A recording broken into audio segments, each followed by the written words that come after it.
بسم الله الرحمن الرحيم. الحمد لله رب العالمين وبه نستعين على أمور الدنيا والدين. وصلى اللهم وسلم على سيدنا محمد وعلى آله وصحبه أجمعين.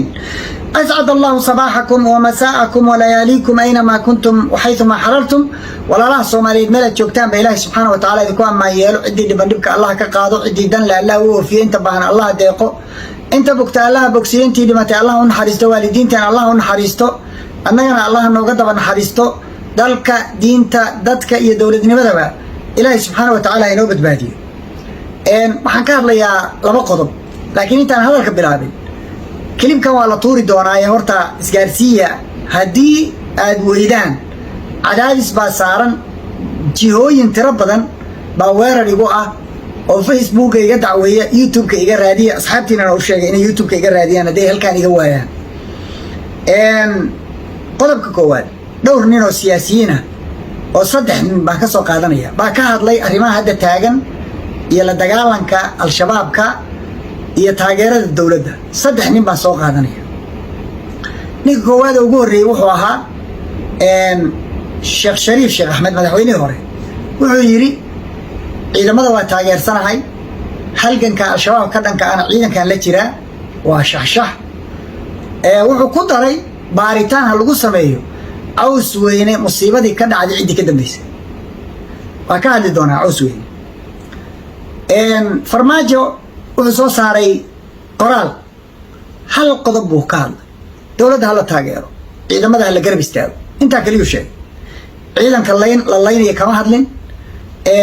دبعتها يجهورين كسياسة ده كده احتراق وزارة الجاشان دي تلس كعيدا كمان هادلين isagoo intaas uu sheegay inuu taageersan dawladda kuna taageersan al-shabaab la dagaalankeeda. qofka saddexaad waa Cabdiraxmaan Shakuur Warsame oo korontadu ay ka tagtay farmaajo dalka madaxka lana hadal ah ciyaalada lacagta lagu siiyo propagandada iyo dacaayadka la hadal ah saddex qodob buu sheegay. koow wuxuu yiri shabaabku waa col waana cadow wuxuuna xasuusiyay arrintii Soobe dhibaatadii ka dhacday dhowrka kun oo qof wax dhintay iyo wax dhaawac laga dhigay. wuxuu ku eedeeyay dawladdii farmaajo isagoo ka hadlay iyo dawlado kale oo iyaga ku daaban inay la dagaalamayaan argagixisada in laga sifeeyo dalka ay ka soo horjeedaan. qolada labaad oo uu weeraray waa Shariifka oo uu isagana ku eedeeyay political score buu raadinaya iyo ninka la yiraahdo Xasan Sheekh inuu mucaarado halkaas political score ka raadinaya laakiin Cabdiraxmaan wuxuu ilaaw marka waa shabaabka ka hadlayo. Robow waa wasiir xabsi buu dawladda hore ugu jiray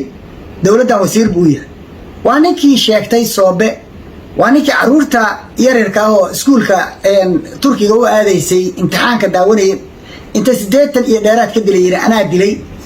waa ninkii maydkooda yaan la ii keenin dhaawacooda laaya mayd ka wada dhiga dadka laaya waxa hadda ku xiga Cabdiraxmaan Shakuur waa wasiiradoodii oo fiqi ka mid yahay iyo xildhibaanadooda familigiisa ah oo gabadhii qiilinaysa ay ka mid tahay oo Nuur Deeq u doodaya. Nuur Deeq waa madaxii qaraxyada wadanka oo dhan mas'uulka ka ah reer walba marka ninka kaga jira intay telefoon u diraan wax afis baa leedin siiyay soo orda jaranjaro waxayba u tahay ay madax ku noqdaan. Nuur Deeq wuxuu u sharaxay haddana inuu madax noqdo iska daa dambiyadii uu galay ilaa waagaas waa heerkii ugu sarreeyay ee qarax wadanka waxa ka dhacay oo dhan ninka bixinayo amarka bixinayo oo Soobe amarkiisa bixinayo iyo ninka afayeenka u ah dawladdaas kulligeed al-shabaabka mahad salaad iyo TikTok oo ku eedaysan al-shabaabna ay madaxda ka yihiin. Cabdiraxmaan intaasan ka oranaya. qodobka labaad Xasan Sheekh uu hadlay balaadalkiisa horta ila dhageysta. waxaa la joogaa waqtigii geesiyaasha mudan in la abaal mariyana la abaal mari lahaa. waxaa la joogaa waqtigii kuwa awoodda ciidanka la sii ku takrifalay khiyaanada sameeyay dadka mardabdabeeyay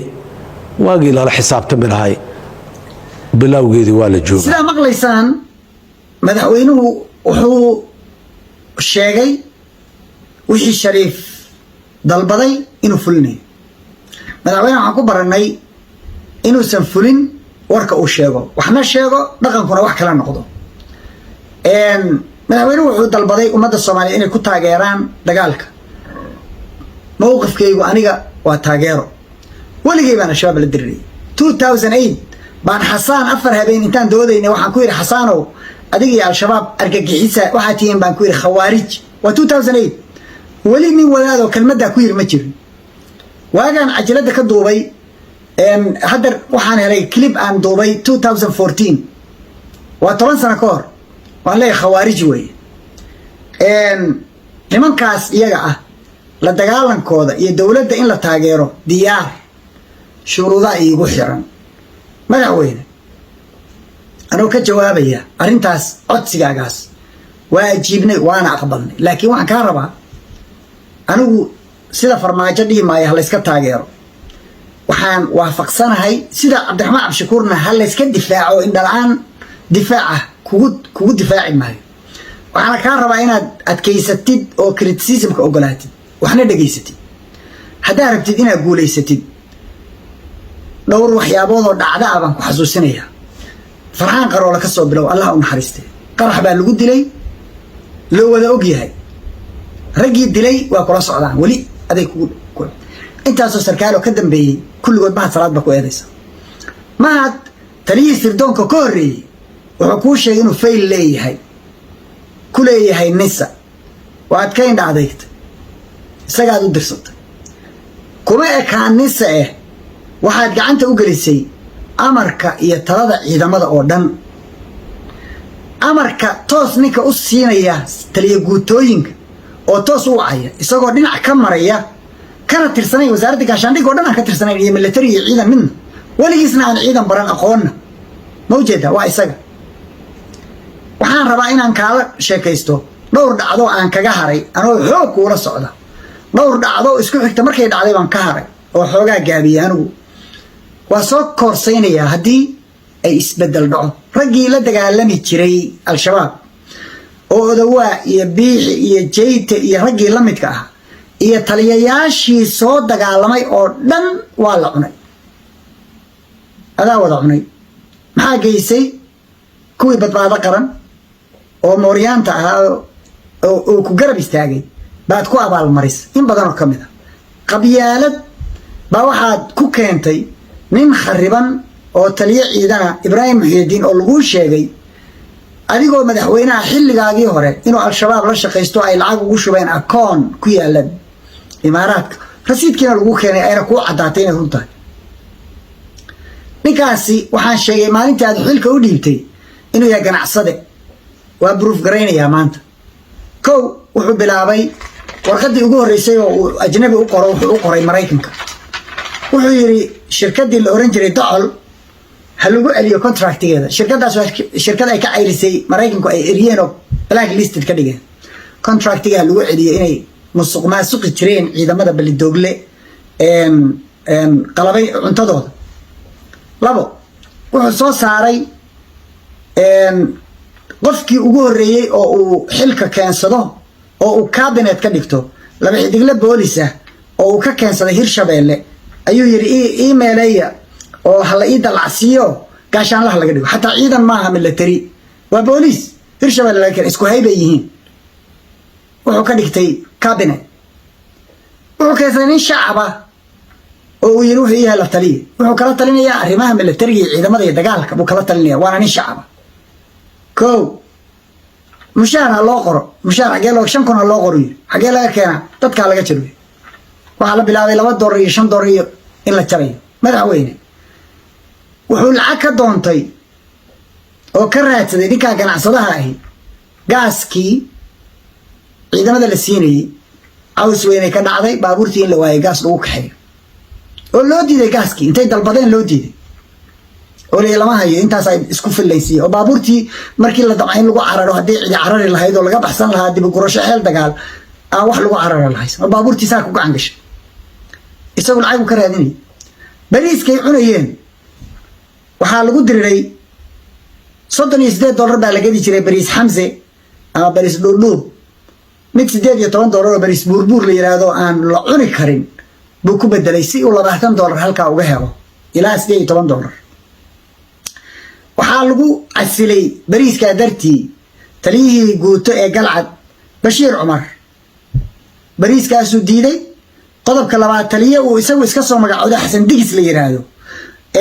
ayuu ururka lixaad u magacaabay isagoo taliyihii guutada aan kala tashan toos mawjada waxayna ahaan jirtay qorshuhu hoos bay ka bilaabataa markii nin la yiraahdo waa la bedelayaa taliyaha ururka iyo taliyaha guutada iyo baa soo propose gareeyay qofka ay rabaan in meesha lagu bedelo xataa kii meesha laga qaaday waa wuxuu ka mid yahay talada taliyaha ciidanka ee guud waa ku dhamaatay ay kama bilaabato ninkaas dood uu ka keenay baa Bashiir laga qaaday meeshii yani wax la yaab leh oo mucjiso ah buu ka dhex wadaa isaga iyo midka ka hooseeya oo ah Janaal Axmed Aadan macruuf ku ah shaqaysi iyo musuq iyo boob iyo inay gataan rasaasta iyo gaaska ay iibsadaan baad u dhiibatay madaxweyne qodobka koowaad qabso meesha aad ciidanka ragga u dhiibatay dagaal lama galaan mana yaqaaniin mana amri karaan kaartana ma dhigaan shughulna kuma leh dadka ay wataan oo geesaha iska dhigeen oo taliyuhu uu geesaha iska dhigeen waa dad shacab iyo niman booliis dagaal baan ku jira al-shabaab baan dagaal kula jiraana waana tiri adigu labadaa isdiido iswaafaji waa qodobka labaad Mahad Salaad iyo TikTok toos bay dalka u xukumaan markaan leeyahay ciidamada u xukumaan iyagu amarka u siinayaan oo guutooyinka ula hadlayaan saraakiisha dhan baa la soo xiriirta si joogto ah bay noogu waramaan waxaan u aamusayna afkii baa juuqda gabay maadaama aad adigu hadashay oo tiri accountability baan sameynaya waa hadlaynaa maanta waxaan rabnaa inaad samaysid accountability-gaas oo aad ka dhabaysid qodobka Tuure Xasan Tuure Allah u naxariistay taliyihii ciidanka danab taliyihii ciidanka danab waxaa lagu laayay oo lagu baabaashay isagii ciidankiisii galcad waa markii hore waa sababta keentay Mareykanku inay colaad u qaadaan oo ay ka insixaabaan dagaalka wuxuu la hadlay taliyaha ciidanka iyo taliyaha lugta Biixi iyo Odawa wuxuu yiri meeshaan ma joogi karo waa la igu hareeraysan yahay waa ka baxaya hal aan ahayn inaan baxo ma hayo madaxweyne TikTok baa ku soo wacay adoo Turkiga jooga wuxuu ku yiri saasa dhacday oo nimankii waxay yiraahdeen way ka ogolaadeen ka bax ninkaas meesha inuu ka baxo rabaa ciidankiisa kala baxo amar baad siisay waxa tiri wiilkaygiiyo waa ku ducaynayaa 2 maalmood isii 1500 macawisley wacaysla baan ku keenaya afartii habeenimo ayaa lagu soo dhardhaaray nag baa laga dhigay isagina waa ku shahiiday raxmatullaahi calayh qisadii iyada ahayd madaxweyne hadday ahaan lahayd arrin isaga ka dhacday oo aad iska malaysay ninkan inuu maaragtay ninkaad kala tashanaysaa waa TikTok ma aha nin ciidan ah waana nin mutaham ah markuu ugu yaraaday isagii Mahad Salaad waxay mutaham ku yihiin ku eedaysan yihiin inay shabaab la shaqaystaan see intaa taliyihii ciidanka garab martay adoo madaxweynaha amar u bixisay haddii si amarkaagii ay ka dhalatay musiibadaasi maxaa wax uga baran weyday markaa ugu yaraatay haddaadan is xakamaynayn haddaadanba is maxkamadaynayn oo dembi aadan isku soo oogeyn kii kuu waramayna aadan dembi ku soo oogeyn xilkana aadan ka qaadayn maxaa wax uga baran weyday maxaa dhacday isla meeshii laftigeedii fiiri qisadaa hore ninkii taliyaha guutada ahaa aawe taliyihii guutada aawe waa maqan yahay taliyihii guutada wuxuu ka maqan yahay meesha weligii kama maqnaan waxaa la yiraahdaa beer yare Mahad Salaad baa hadda ka dhigtay military intelligence ama hangash inuu madax ka noqdo waa dogasha inuu isaga u soo jaajuuso u geystay meesha ninkaasi maalinta uu maqnaa sababta ku maqnaa dagaal baa dhacay wuuna maqan yahay taliyihii guutada tuur yare waa lagu dilay Allah u naxariisto isagu weligii kama maqnaan muxuu maqnaaday markaa shaki baa ku jira marka koowaad shaki baa ku jira dagaalka hadda ugu dambeeyay oo uu ku soo jabay oo ay kaga qaadeen ciidanka danab markii loo dhiibay danab ay dhaheen waa kaga qaadeen xilka mana gudan karo marka koowaad nin aqoon la maaha magaciisa xataa ma qori karo hadda Soomaaliga la baraabay marka labaadna waa nin laga shakisan yahay fiicnaantiisa ay Mareykanku dhaheen xilkan ka qaadayna baa military intelligence Mahad Salaad geystay Mahad Salaad baa dalka xukuma مسألة ذلك حكومة قف كستو فيليرا أو إيريسنة أو دمبيلة أو هري وحوسو باب شيء ها مدحوينه أنت أدمير وديبتي إزديد ده شباب ما لدي الرياء وحاسان شقاليسين يا دد ولا شكل كتيرو با ولا شقاليسين يا مدحوينه إزديد إسوا فجي waxa igu xigta ciidanka hadeer galcad joogay oo lagu baabashay caws weyne lagu baabiyey mase gawaaba ka horeysay waxa ka horeysay jaalasiyaad minna intaad baaritaan samaysay baso jawaab naguma aada soo celin tan hadda ballan qaaday ma kuwaasay raaci doontaa mise ciidanka hadeer lagu laayay caws weyne exactly same thing baa dhacay sidii hore si lamid ah dhacday madaxweyne taliyii ciidanka iyo abaanduulihii ciidanka midna waxba lama weydiin kii lugta mid wax lama weydiin yaa wax la weydiiyey tiktok baa amar siiyey iyo mahad salaad wuxuu amar siiyey zaahid jareere inuu meeshaas joogo wuxuu sheegay inuu u baahan yahay inuu ka baxo amar baad siisa kii laftigiisii baad siisa waxaa tiri wiilkaygiio waa kuu ducaynayaa amarkayga qaado joog meesha ciidamo macawisleya oo wacaysla baan kuu keenaya iyo hantii hore hadalkaa tiri weeye hal qof ma aadan keenin ilaa iyo hadeer 1500 baa keenaya baa tiri qof ma aadan keenin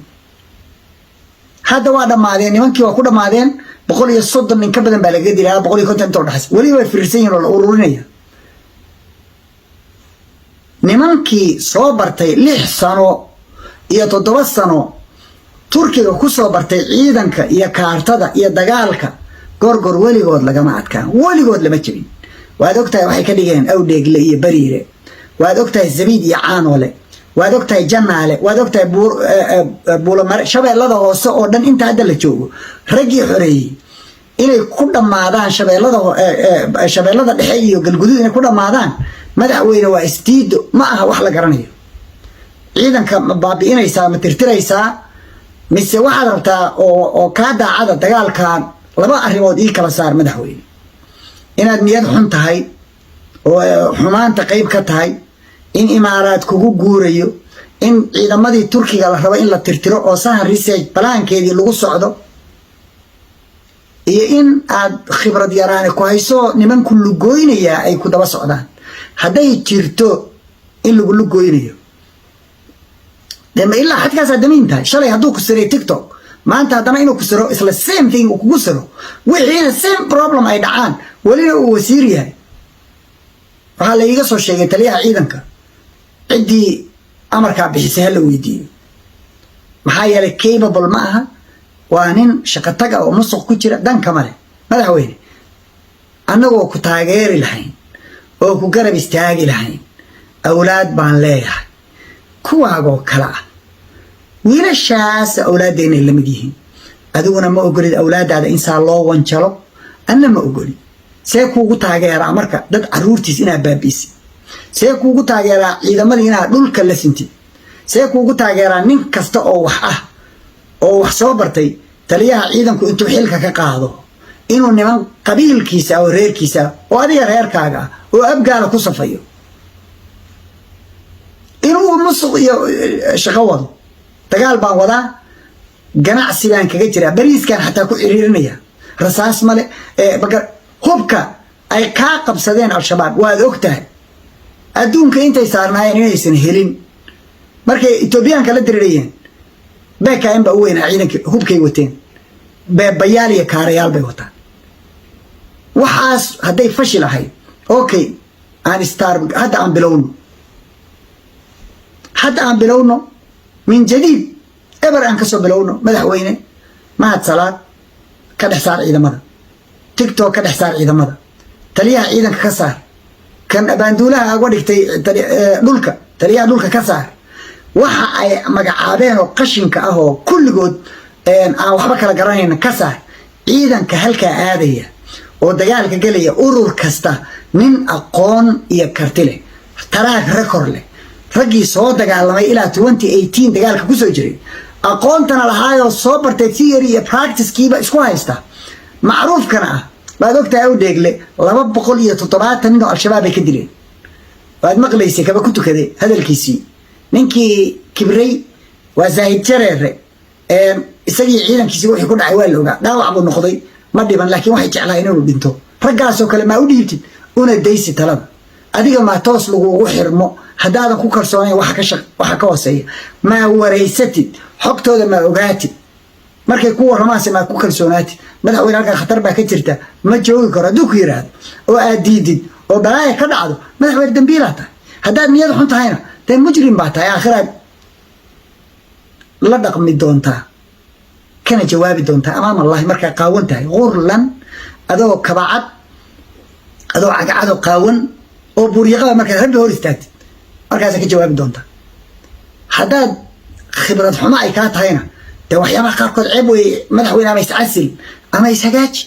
iska saar ragga kullu goynaya oo ku baabi'inaya I believe inay daacad kaa tahay maxaa yeelay legacy bay kuu noqon lahayd inaa al-shabaab ka saartid dalka annagoo dhanna waxaad noo noqon lahayd hero madaxaan kugu qaadanay laakiin madaxweyne inaan ordaan rabaa lugahana waa isjebinayaa suurtagal maaha baabuur baan rabaa inaan kaxaysto taayaradana waa ka banjarinaya meel fog inuu gaaro xoog u socdana waa rabaa suurtagal maaha ma ujeeda istiidooyinka iska hor imaanaya iswaafaji clean up samee ka saar waxaan qashinkaa aad meesha keentay oo aad markii hore habartay ku keentay dad aqoon leh waxgal ah waxtar ah dalka wax tari kara adna wax ku tari kara ciidankana aan baabi'inayn keen waa ku taageerayna laakiin hala iska kay taageero suurtagal ma mana kugu taageeraya anigu waana sababtaan isaga aamusay ama ay dacweeyo maalin walba kilibkaan soo geliyo kaga hadlo ciidamada xeer ama iska dah aday ku taa sidaasi xal kuma aha mana ku anfacayso dadkuna aamusi maayaan waxaad yeeshaa madaxweyne sida inoo dhaan waa jabnay caruurtahayna ka layn askartaha baabi'in haddaan nacdeen I know inaa iskaandal ka cararaysaan I know inaa ka baqsantihiin inay inqilaabaan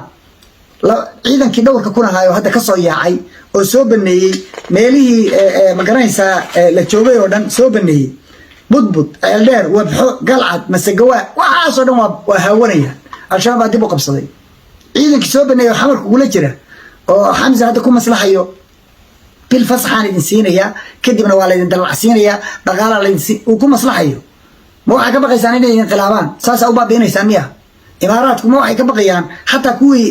badbaado qaran iyo baabi'inayaan baa noo muuqatee ma waxay ka baqayaan cid kastoo wax diidi karta in